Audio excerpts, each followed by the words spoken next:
Educação em amamentação.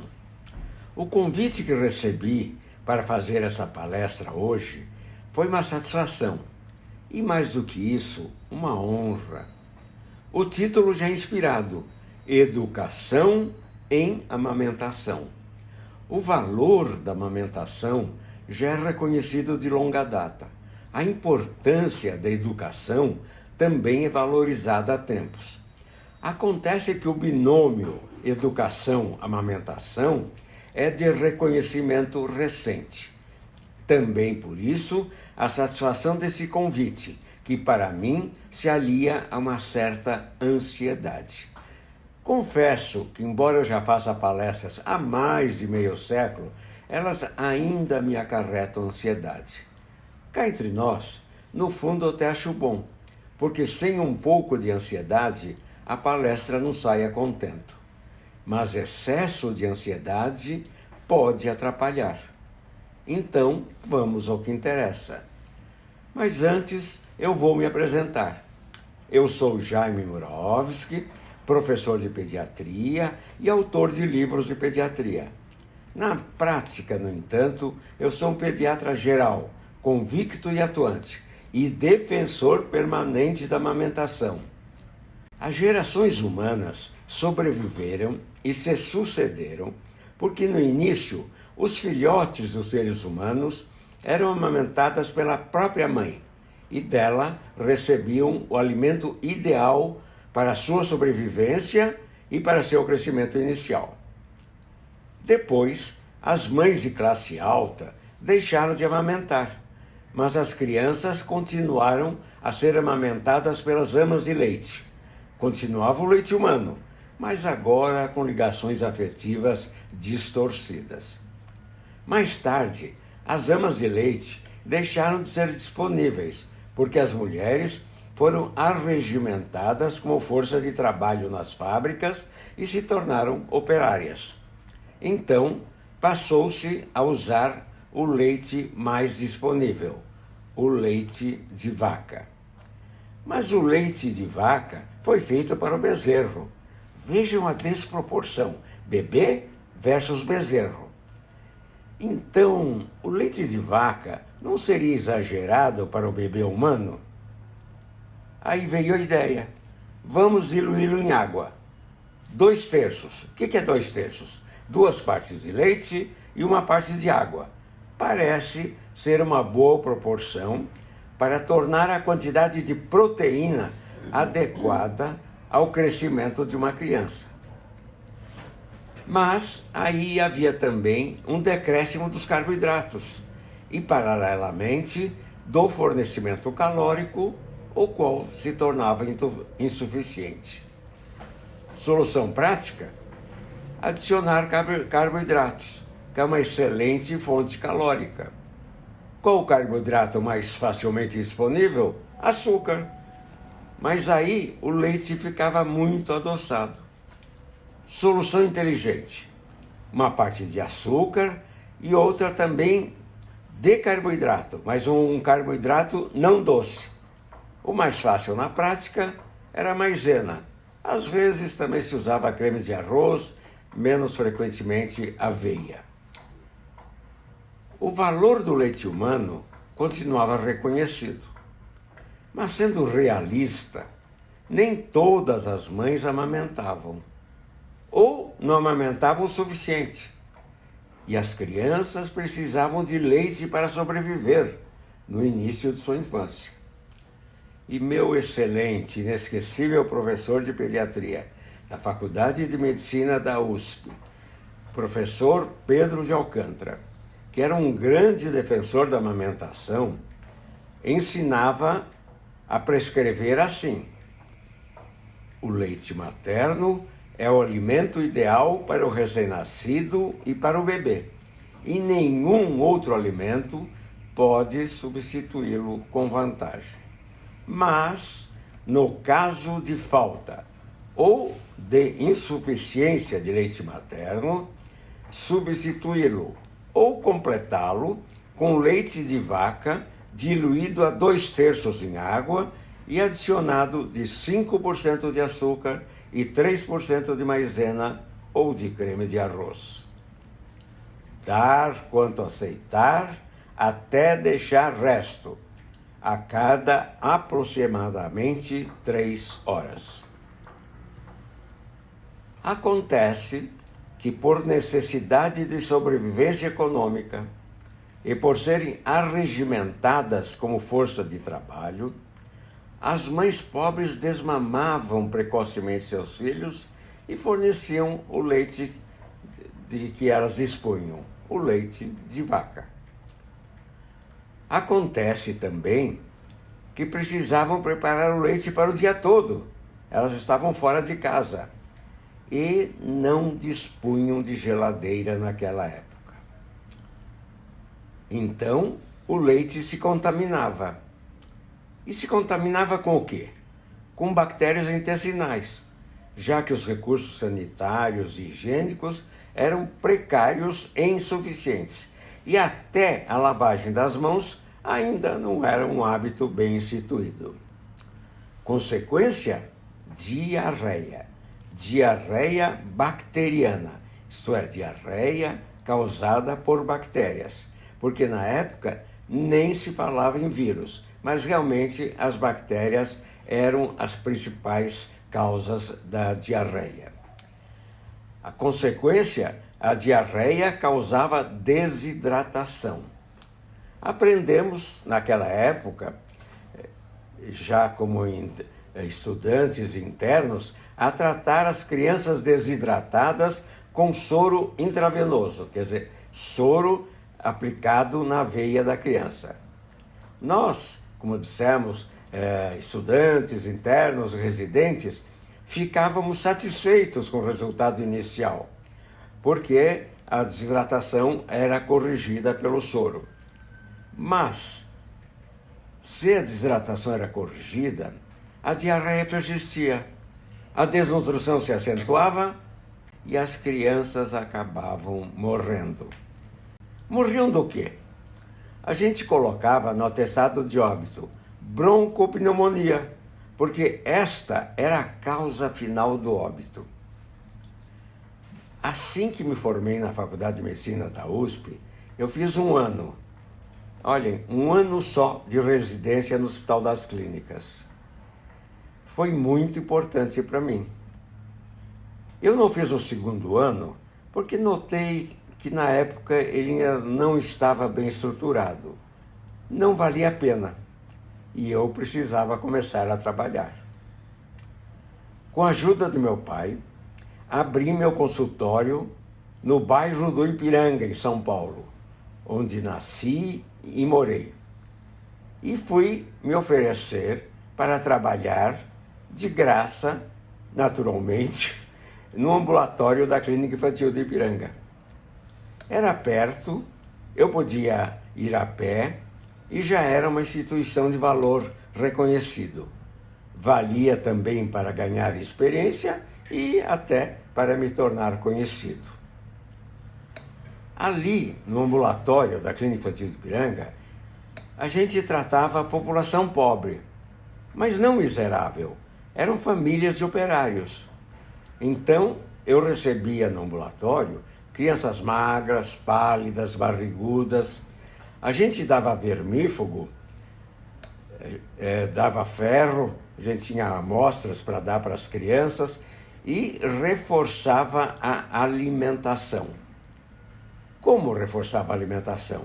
Com leite de vaca em mamadeiras que eram preparadas no lactário da própria Clínica Infantil de Ipiranga, e esse leite era dado para as famílias pobres. A criança voltava um mês depois, era outra. A gente quase não reconhecia. Depois, com a abertura do serviço de emergência, passei a dar plantão, principalmente para ganhar alguma coisa. E lá me surpreendi com uma realidade diferente. No ambulatório era pobreza, no pronto-socorro era miséria. Por que essa diferença? Porque no pronto-socorro vinha gente sem recursos de toda São Paulo. porque não havia naquela época ainda disponíveis serviços de pronto-socorro gratuitos e de boa qualidade. E a mortalidade infantil era alta, muito alta. A causa era a desnutrição associada à diarreia.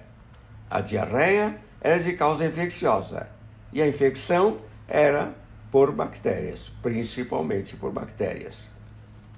Aí me surgiu a ideia de pesquisar qual era a bactéria responsável.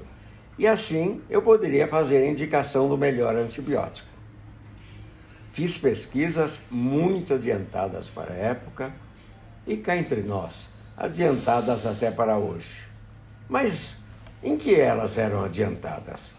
Internação, quer dizer, as crianças eram internadas durante todo o tratamento no serviço de emergência. Havia permissão para acompanhamento. Internação durante todo o tratamento no serviço de emergência. Permissão para acompanhamento pelos pais. Instituímos os pais acompanhantes. Coprocultura, quer dizer, cultura de fezes, feita inicialmente na Clínica Infantil de Ipiranga. Diretor clínico, Dr. Domingos Chiochetti. Depois, passamos a fazer no Departamento de Microbiologia da Faculdade de Medicina da USP, professor Luiz Rachid Trabulsi, especialista em bacteriologia. E qual era a bactéria causadora? A bactéria causadora principal era a Escherichia coli enteropatogênica, conhecida por EPEC. Havia vários sorogrupos e o principal era o grupo O111. Então, nós chamávamos de EPEC O111. A pesquisa clínica era feita com a divisão dos pacientes em 2 grupos homogêneos. Um, tratado com antibiótico. Havia um rodízio entre os antibióticos. E outro, sem antibiótico, e que usava placebo. Esse placebo é uma substância inerte. O tratamento era indicado por sorteio. Duplo cego. Duplo cego significa nem os pacientes, nem os médicos sabiam qual era o grupo. Mas as crianças eram mantidas internadas com o melhor tratamento nutricional e com cuidado constante até a cura. E depois havia ainda um acompanhamento ambulatorial. Após mil casos tratados, a conclusão: antibiótico não servia para nada. Mas nesse meio tempo, ganhei prêmios nacionais com nossas pesquisas. Fiz minha tese de doutoramento na Faculdade de Medicina da Universidade de São Paulo. E por isso, por causa dessa tese, eu fui convidado. Vejam o verbo, eu fui convidado. Não me submeti a concurso para ser professor na recém-criada Faculdade de Medicina de Santos. No início, eu pretendia continuar lá minhas pesquisas sobre diarreia, mas logo percebi que não havia condições técnicas. Ao mesmo tempo, constatei que em Santos também havia crianças desnutridas desde a fase de lactente, com diarreia e alta mortalidade infantil. Desmame precoce era a regra. Encontrei em Santos um grupo maravilhoso de colegas, com o qual transformamos o Hospital Guilherme Álvaro, que já era um bom hospital, no primeiro hospital amigo da criança do estado de São Paulo e no segundo hospital amigo da criança do Brasil. Vocês vejam esse título, Hospital Amigo da Criança, já tinha sido criado pela ONU. Vejam, um hospital de Santos ser o primeiro hospital amigo da criança de todo o estado de São Paulo e o segundo de todo o Brasil. Vejam, em Santos, hein? E o nosso grupo foi crescendo. Trabalhei lá por quase 30 anos. E iniciamos o resgate da amamentação na zona litorânea. Logo percebemos que a amamentação não é só um processo, não é só uma técnica de amamentação. Era necessário uma promoção com divulgação, que incluísse os pediatras, os profissionais de saúde e toda a comunidade. E por isso foi criada a rede de amamentação. Atualização é preciso. Manter a tradição e os conhecimentos básicos sedimentados é necessário. No início, achávamos que era suficiente ensinar a técnica da amamentação. Técnica, sem dúvida, importa. Mas, mais importante, é o resgate da sabedoria milenar. O que eu costumo dizer: tradição mais atualização. Tradição é permanente. Atualização é progressiva e constante. Mas ambas devem ser somadas, tradição com atualização. E isso hoje se consegue com educação. A Bíblia já diz: bem-aventurado o ventre que te trouxe e os peitos em que mamaste.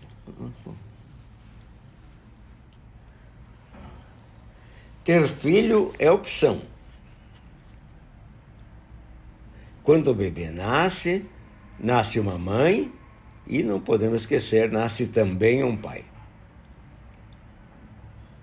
Fazer o que é correto é importante. Amar incondicionalmente os filhos é primordial. Olhem, eu digo isso, amar é primordial. Mas depois também é importante fazer as coisas de maneira correta. Ao decidir ter um filho, é preciso estar ciente do dever de criá-lo.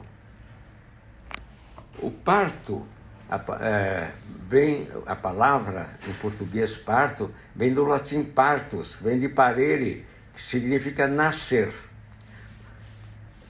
O parto não é só um ato de parir, não é só dar à luz, mas sim criar, quer dizer, desenvolver aquele recém-nascido até se tornar um adulto.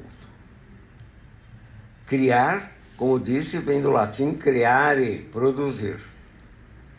Criar é um dom, é uma arte e uma missão.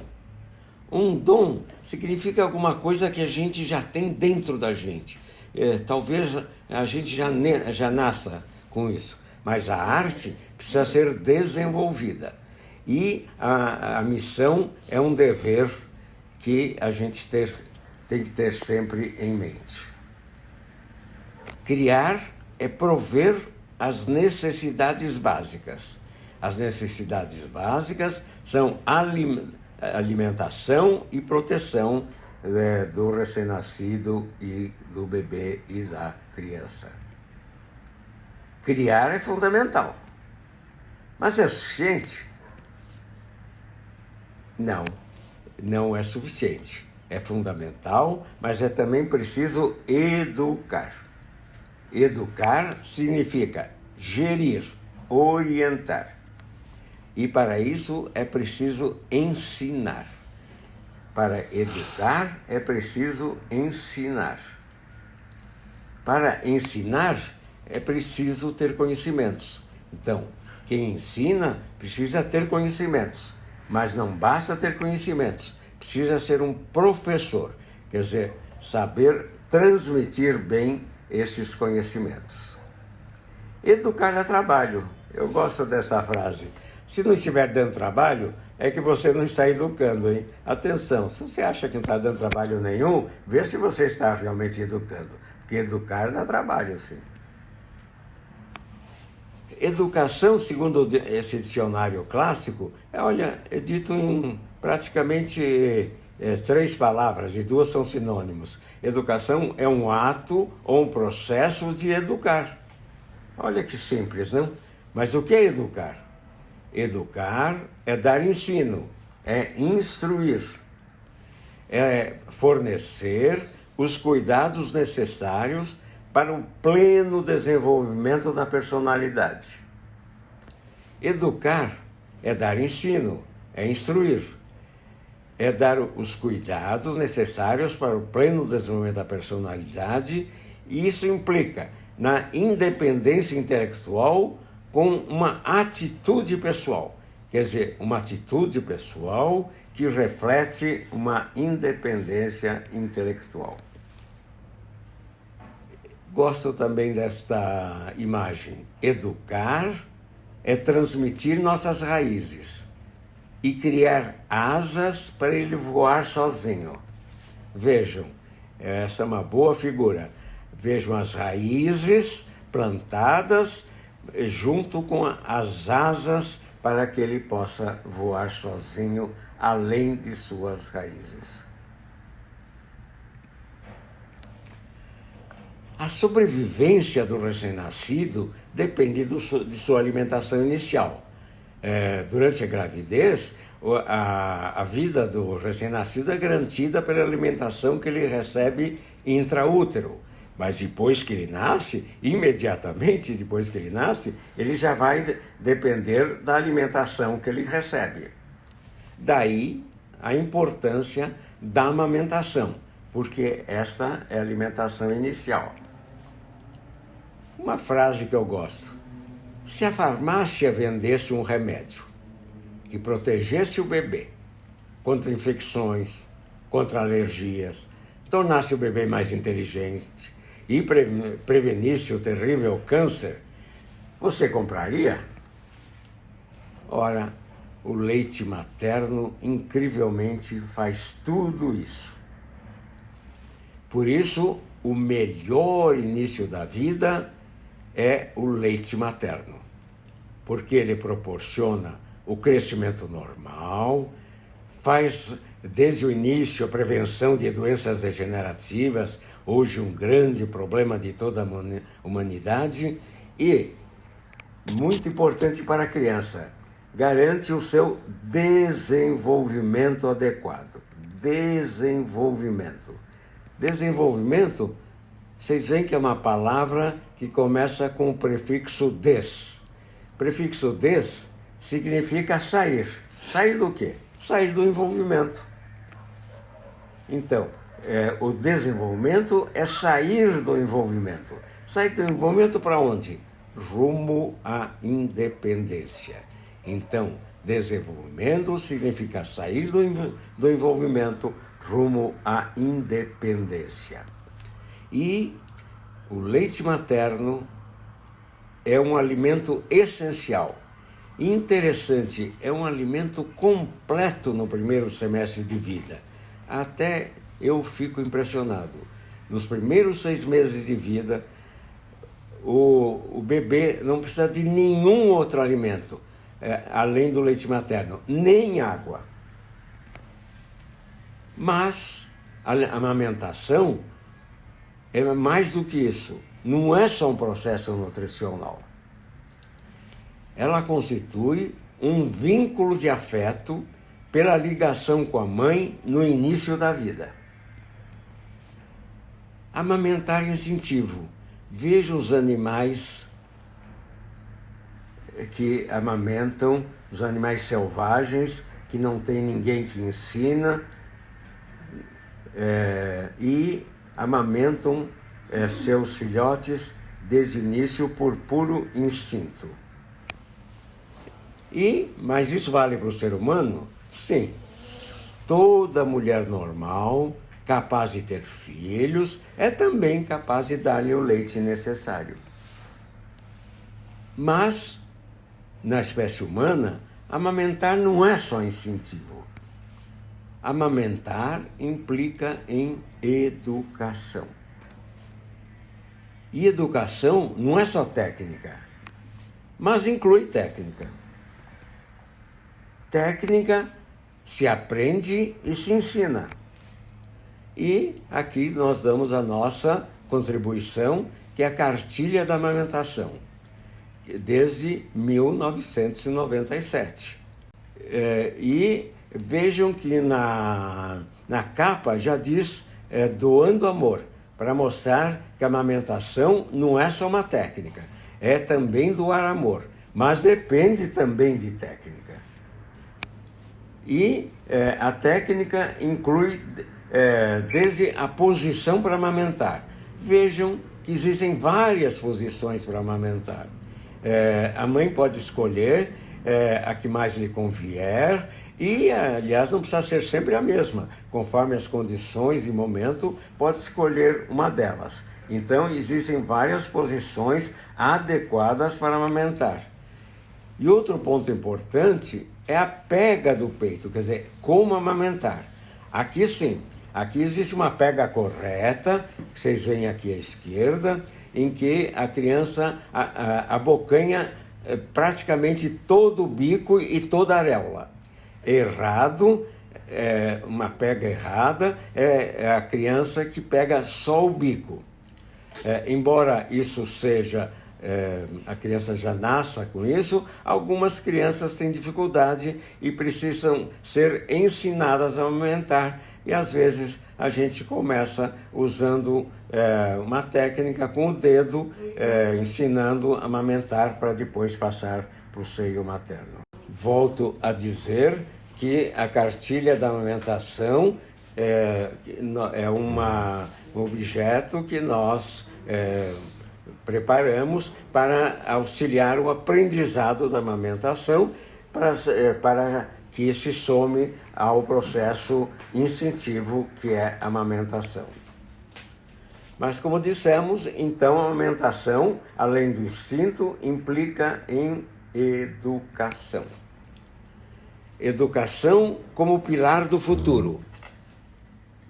Vejam a Camila Farani dizendo: a tecnologia torna cada vez mais possível o aprendizado a qualquer momento, de qualquer lugar. Então, nós temos que contar com a tecnologia para facilitar o aprendizado em momentos e lugares diferentes. E a Thelma Abrão diz que não são apenas nossos genes que determinam a saúde, mas principalmente a qualidade do ambiente e das nossas relações, especialmente no início da vida. E nossa relação no início da vida é principalmente com a amamentação. Mas educação é um processo amplo, que inclui pai, mãe, família. Fico até emocionado com essas figuras, mas que inclui também escola e toda a comunidade a que nós pertencemos. Educação já era no passado, continua a ser no presente e certamente continuará no futuro, incluindo educação em amamentação. Nós, pais, ensinamos nossos filhos. Isso eu sempre achei, mas eu aprendi, depois de ter filhos, que eles também nos ensinam. Nossos filhos também nos ensinam. E eu sempre achei que o outro é que precisava mudar para o mundo melhorar. Depois eu me convenci que nós todos devemos também mudar. Mudar tudo? Não. Manter a tradição, a estrutura básica é preciso. Tradição é muito importante. Ela é a estrutura básica e manter a tradição é preciso. Mas modernização, atualização é necessário. Quer dizer, para educar é preciso respeito. Para criar é preciso amor. O amor é incondicional, mas o respeito implica em impor limites. Como já foi mencionado, a sobrevivência do recém-nascido depende de sua alimentação inicial. E mesmo com todo o progresso da tecnologia moderna, e grande progresso, hein? Reconhecemos. Com tudo isso, o leite materno continua insubstituível. Insubstituível para um perfeito desenvolvimento físico, mental e social.